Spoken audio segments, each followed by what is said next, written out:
One life, and that's it. You get one shot at this. Courageous, selfless, compassionate.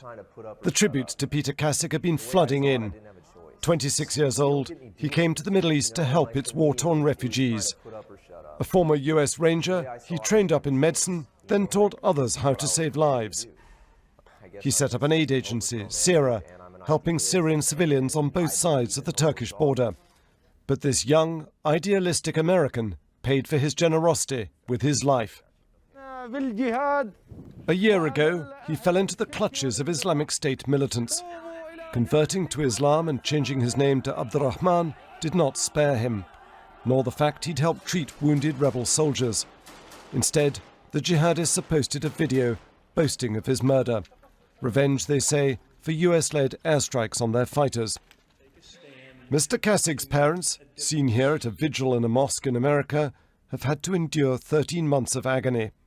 With his mother adopting a modest Islamic headscarf out of respect for her son's adopted faith, they made appeals for his release. We hope that you will see this message from me and your father. In return, they got a heartfelt letter from their captive son. "I'm obviously pretty scared to die," wrote Mr Kassig. "The hardest part is not knowing, wondering, hoping, and wondering if I should even hope at all. Don't worry, Dad," he wrote. "If I do go down, I won't go thinking anything but what I know to be true, that you and Mom love me more than the moon and the stars."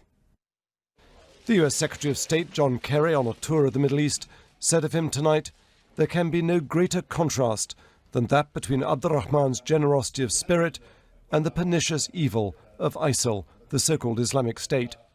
A former housemate of Kassig's paid him this tribute. He was the most kind-hearted, selfless individual. There's very, very rarely do you come across someone like that who's truly genuine, and yeah, he'll be missed. The latest video from so-called Islamic State differs from earlier ones. It shows in unusually graphic detail the mass murder of captured Syrian airmen. It also identifies the faces of many of the killers. And it shows the location, Deir in northern Syria. The American-led airstrikes are hurting IS. They have no military answer to them. So this is their response, murdering a captured US aid worker. The airstrikes are likely to continue. Mr Kassig is the fifth Western hostage to be murdered by IS, and if anything, these deaths have hardened the resolve of leaders in Washington and Whitehall. None of this, though, was Abdul Rahman Kassig's concern. He came to Syria simply to help its people.